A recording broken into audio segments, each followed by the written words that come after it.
Catus Maximus here, this time with the Ratchet-a-thon. I thought I'd make a little bit more of an amusing video, because both of these ratchets were made by Proto, but initially Proto discontinued the plain Challenger name.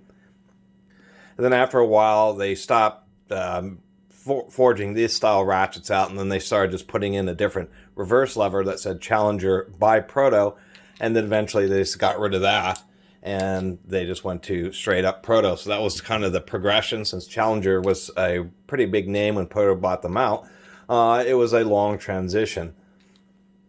So I thought it's kind of rare to compare ratchets, so they're the same part number. These are both 1260s.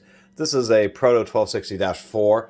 If you ever see like -3s or lower, I don't recommend those. The -4s is when they went to double pawl. So anyway, the issue with these, just like the Pennons video I did, they're extremely coarse ratchets. This is like a 32 tooth ratchet.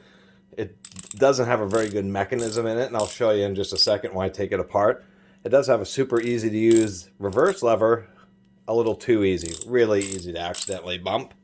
And so they just went with a Proto pattern, and this is the dual pawl, much finer teeth. It's like 50 or 60 tooth. And the head is, of course, quite a bit smaller on this one. Maybe not quite a bit, but it is significantly smaller. And with the reverse lever, actually surprising, yep, it's just a little bit shorter. So that was what they went to, and we'll show you the vast difference on the internals. Both of these are held with spiral retaining rings, which are, I usually replace with snap rings. On this particular unit, I'm not going to replace it because this is a ratchet. I don't think it'll just be in the collection, but it's not one I'm going to use because it's just not very good. All you have to do is just get that little edge going, and then you can just spin the screwdriver around or just pull it off with your fingers. Pop this out of here. This one's, whoop. Oh, the little pin wants to escape. That's the big issue. Single tooth pawl. Super duper coarse. And you can just see how coarse those teeth are, but they just had one single simple little pawl. Not something that makes you particularly happy. This also has a slight difference versus the Pennons, where it has this little cut in the top. So this is not even it's a big notch, but it only has a partial height pawl in it. I don't understand that this is different from the Pennons 1/2 inch. But nonetheless, just a single tooth, or a single tooth pawl, 32 tooth ratchet, and only a single pawl. It's about as bad as it gets. Of course, these Protos, which have the internal retaining rings, which always are a little bit more of a hassle to actually get out. This is one where I'm going to replace it with a snap ring, because these spiral retaining rings don't... The biggest problem with round head ratchets is the tolerances, and so you get a bit of an anvil wobble.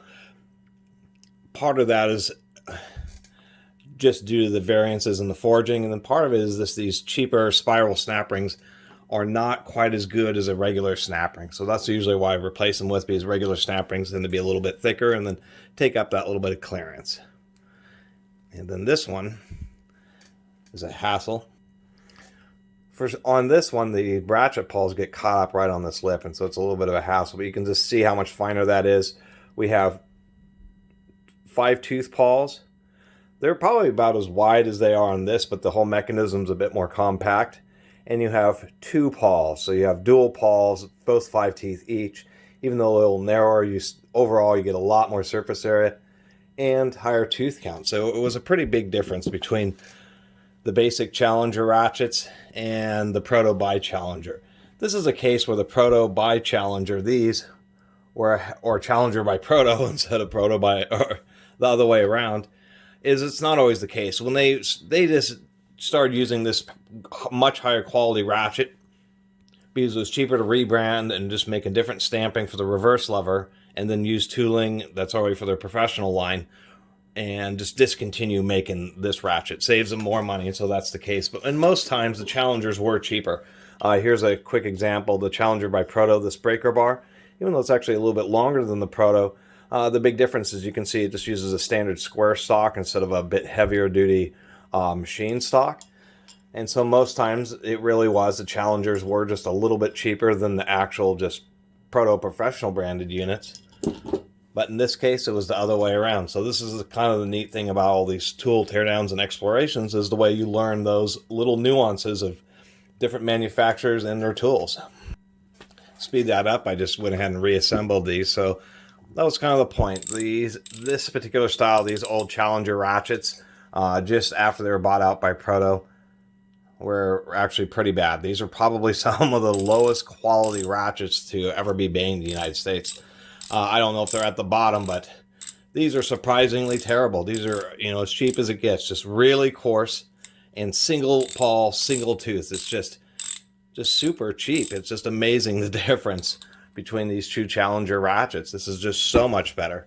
And of course, I put the snap ring in versus the old spiral ring because they are a little bit thicker. And then now here's a round head ratchet that has just a little bit of anvil play. That's actually, many times that's all it takes, just replacing it with a snap ring, and then you have a round head ratchet that's respectably tight, easily as tight as many pair head ratchets. It's actually worked out nearly perfectly. So anyway, that was my weird little video comparing these two Challenger ratchets, but just wanted to point that out and add a little bit of information for tool history's sake.